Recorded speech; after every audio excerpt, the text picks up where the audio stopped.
I was being pulled with my back to the direction of the pole and my face to the ground. I don't think I've ever seen the earth. It was a feeling I was about to leave.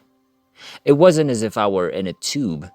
Because of the incredible pace at which I was traveling, a tunnel formed around me. When I see the white traces that a high-speed airplane leaves across the sky, I think of it. The marks were made by the jet. It's the same thing. Even though there was no way of knowing what was going on at the time, there is no dread in this experience. It was at this point that I recognized I had died, that I had departed my body. It didn't bother me that this had occurred. I was at ease. The pace of travel began to slow, and I sensed that I was approaching a destination.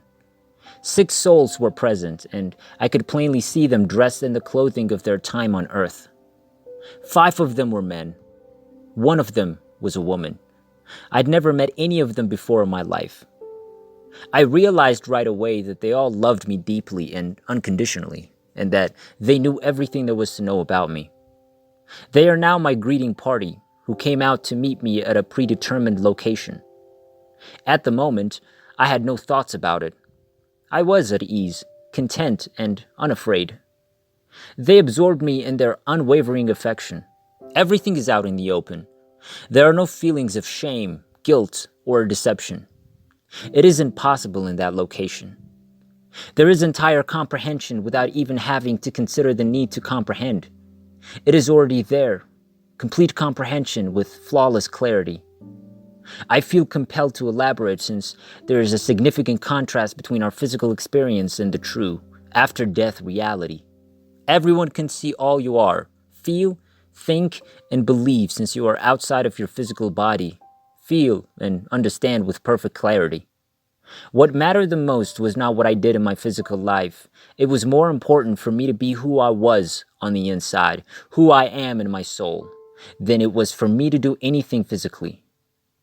In other words, the most significant thing was who I was at the time in terms of my soul. This isn't to suggest that all of my life events had no impact on who I was. They would do so. Physical activities have an incalculable impact on the soul. It's difficult to put into words. It's as if I believe I could do awful things or think bad things about other people and yet be okay, as long as I remained a beautiful person on the inside. This is incorrect. It does alter your soul, and there's nothing that can be done about it. The person, me, that those experiences had made was more essential than the physical activities. When looking at another person in this realm, this is the focus. I couldn't tell you what the spirits who had greeted me had done in their physical life because I could not see them anymore, just as they could see me plainly. I could see, feel, and comprehend who they were on the inside. All of this occurs as a result of feelings and thoughts that arise in rapid succession. As they spoke, I could see their mouths move. However, I didn't hear in the same way that we do in the actual world. In the physical life, the element of time as we know it does not exist. For example, one of the spirits who received me remarked to another soul, "She's been through so much and should be allowed to stay," in a slow, begging, hesitating manner. At the rate he stated it, this would take 15 seconds to say in physical terms. It doesn't, however, take long to get there. Even while I realize this seems unusual, it is instantaneous. An individual in conversation is aware of the passage of time. In physical terms, however, time does not exist. It is the most beautiful language imaginable, absolutely clear, perfectly understandable, wonderfully liberated, and perfectly complete. I've never heard of a tone that might be used to identify a particular voice. That is not the case. There is a tone present. It's not a physically audible tone, but rather a tone that identifies a specific soul. This is going to be difficult for you to grasp, so I'm going to give it my all. Everything is happening at the same time, or at the very least overlapping. Imagine 1,000 things happening at once, with everybody talking at the same time and absolutely understanding every detail. I could clearly comprehend all 6 spirits conversing at the same time. as well as understanding the deepest secrets of their hearts, plus a plethora of other events and knowledge that I was privileged to learn, all at the same time. Because of the dynamics of the method of communication, souls laid naked, plus you feel it and know it's the truth, there are no uncertainties about what is spoken, and it is something I never question. It's not necessary. I have a gut feeling that this is the actual method of communication. I immediately feel liberated from the constraints of bodily enslavement. You finally feel at ease, as if you arrived at your destination. I have no recollection of this location being my home. It was more of an immediate and intuitive sense that I belonged here. There are no doubts there. They're not feasible. Everything is crystal clear information. The most important aspect of this event is love. I'm completely absorbed by a love that we do not have in our physical world.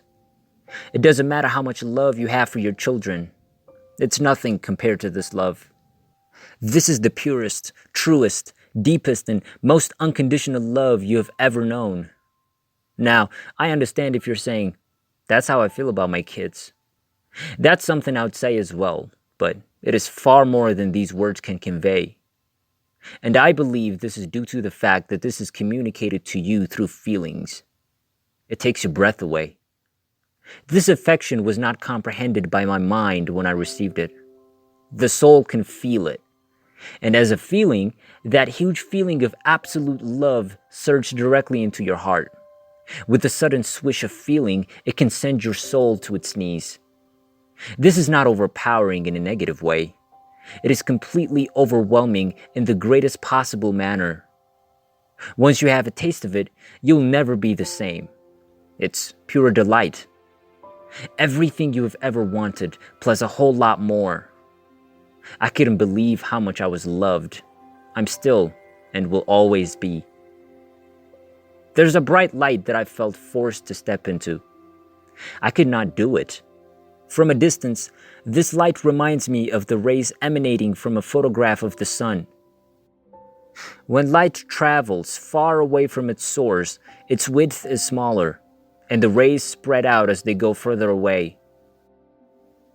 The closer the light gets to you, the larger its point of origin becomes, until it's so close that it fills your entire viewing screen with light. The source of the knock your socks off love is this light, which is presumably why my instinct urges, more, please. I'm going there. That's not to say that I did not experience a great deal of affection from the individual people I met. That is exactly what I did.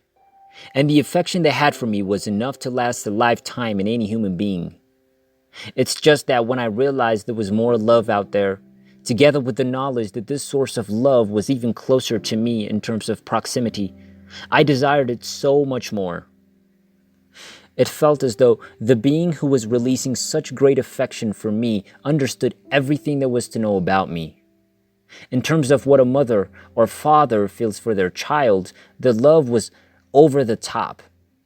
So, in a way, I felt pulled to my closest relative, despite the fact that it was clearly not the type of relative we encounter in the actual world. Nonetheless, it felt more genuine than any physical connection. The brightness now reminds me of God, and I am grateful that during my dying experience, the light demonstrated its love for me.